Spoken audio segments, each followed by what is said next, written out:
La Biblia, como uno de los textos más influyentes en la historia de la humanidad, no está exenta de polémica. Para muchos, tanto creyentes como no creyentes, algunas historias narradas en ella son difíciles de aceptar. Entre los episodios más desafiantes está la conquista de la tierra prometida, una narrativa que incluye eventos de gran violencia, la orden de destruir ciudades enteras, exterminando a hombres, mujeres, niños e incluso animales, genera preguntas éticas y teológicas profundas. ¿Por qué Dios ordenaría algo así? ¿No sería mejor permitir la rendición de los pueblos o exiliarlos en lugar de eliminarlos?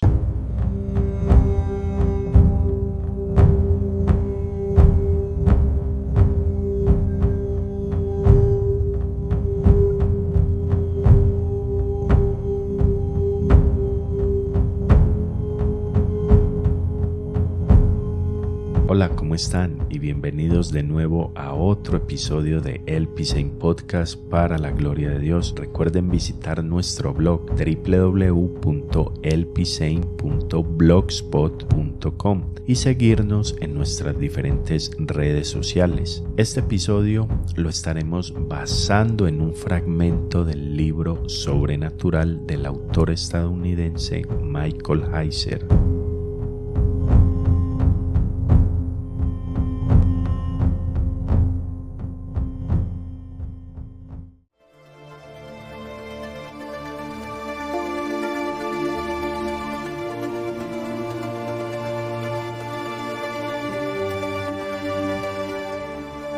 Comprender este episodio requiere sumergirse en la cosmovisión sobrenatural de los antiguos israelitas. Para ellos, la tierra prometida no era solo un lugar físico, sino el escenario de una guerra espiritual en la que se enfrentaban al mal en sus formas más siniestras.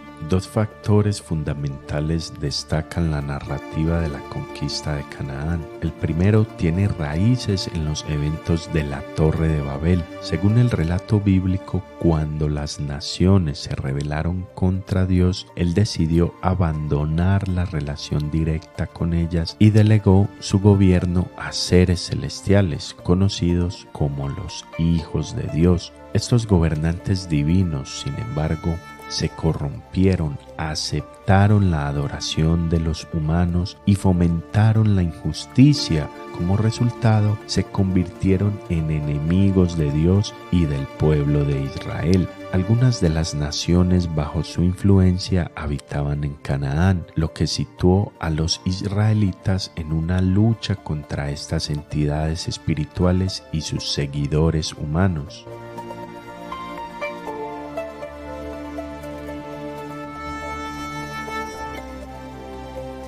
El segundo factor está vinculado a la presencia de gigantes, descendientes de los Nefilim mencionados en Génesis 6 del 1 al 4. Estos seres, resultado de la unión prohibida entre los hijos de Dios y las mujeres humanas, representaban una amenaza tangible y espiritual para Israel. Cuando Moisés envió espías a Canaán, ellos reportaron no solo la fertilidad de la tierra, descrita como un lugar donde fluye leche y miel, sino también la presencia de estos gigantes. Describieron su experiencia diciendo: nos pareció que éramos como langostas ante ellos. Esto lo dice Números 13:33.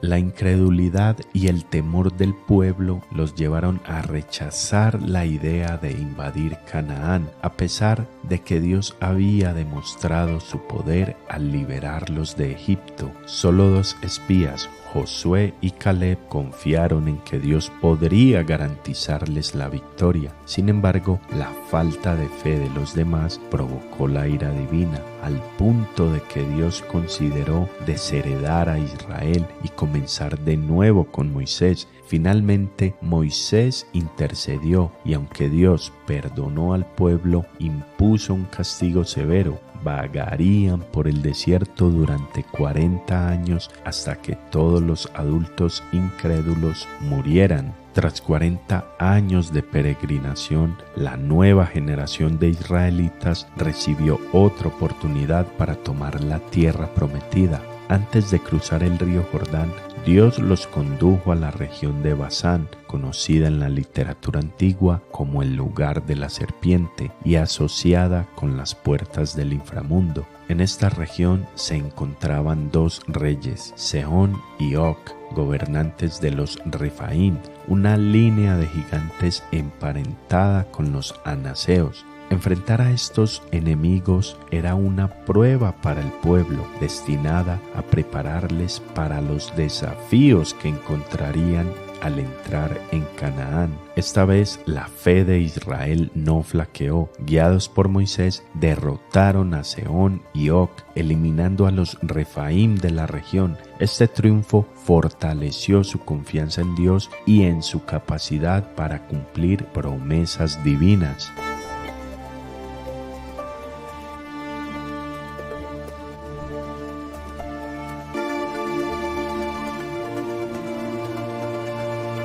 El mandato de exterminar ciertas ciudades y sus habitantes puede parecer cruel desde una perspectiva moderna. Sin embargo, en la cosmovisión israelita, esto no se trataba de venganza, sino de erradicar un linaje demoníaco que representaba una amenaza espiritual y moral. Los gigantes eran vistos como una abominación, un legado de seres celestiales rebeldes que buscaban corromper la creación de Dios. Con Josué al mando, tras la muerte de Moisés, las campañas militares de Israel se enfocaron en eliminar a las naciones hostiles y con ellas al linaje de los gigantes. Esta conquista, descrita como una guerra santa, no era solo un conflicto territorial, sino una batalla contra las fuerzas de las tinieblas y los dioses hostiles que las controlaban.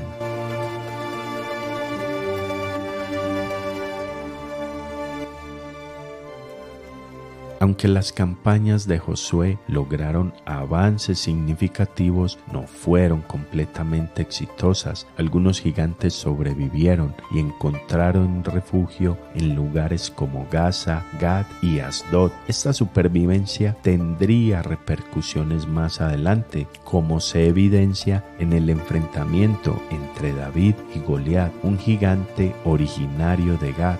La desobediencia parcial de Israel al no eliminar completamente a los enemigos que Dios les había señalado tuvo consecuencias duraderas. El libro de los Jueces relata cómo las naciones que permanecieron en Canaán continuamente oprimieron a Israel, sumiéndolo en ciclos de idolatría, opresión y decadencia espiritual. Esto es el Pisein Podcast. Continuamos.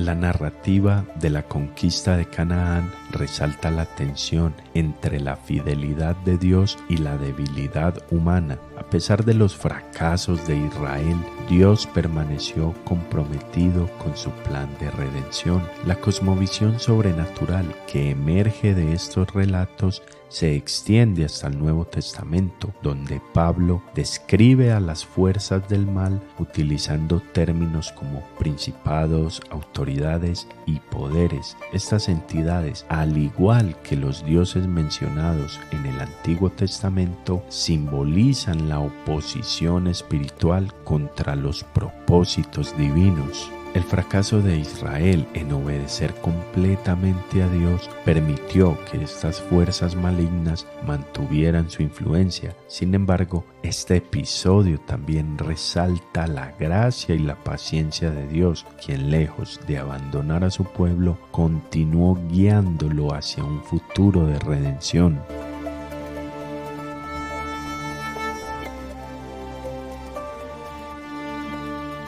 La conquista de la tierra prometida no fue simplemente un conflicto histórico, fue un enfrentamiento espiritual con profundas implicaciones teológicas. Aunque los métodos empleados pueden resultar difíciles de aceptar desde una perspectiva moderna, este relato resalta la seriedad con la que Dios aborda el mal y la corrupción. A pesar de la desobediencia y las fallas de su pueblo, Dios nunca renunció a su plan. En última instancia, la solución al problema del pecado y el fracaso humano no radica en los esfuerzos de Israel, sino en Dios mismo, quien, en un acto de amor insondable, se encarnó para cumplir sus promesas y redimir a la humanidad.